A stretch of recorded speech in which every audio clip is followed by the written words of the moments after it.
Работодатели обязаны отчитываться об увольнениях пенсионеров. Ранее, если пенсионер увольнялся, ему необходимо было самостоятельно обращаться в ПФР с заявлением. По новым правилам, если пенсионер увольняется после 1 апреля, этого делать не нужно. В этих целях для работодателей ввели ежемесячную отчетность. Как объясняют в Пенсионном фонде, это позволит своевременно проводить индексацию пенсий уволившимся пенсионерам, а также компенсировать стоимость проезда.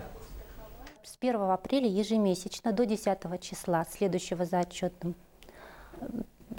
периодом месяца, страхователь представляет сведения на каждого работающее застрахованное лицо, в том числе работающее у него по гражданско-трудовому договору. Первую отчетность, то есть за апрель месяц, необходимо представить работодателям не позднее 10 мая 2016 года. За несвоевременное представление ежемесячной отчетности, а также за неполные или недостоверные сведения законодательством предусмотрены штрафные санкции.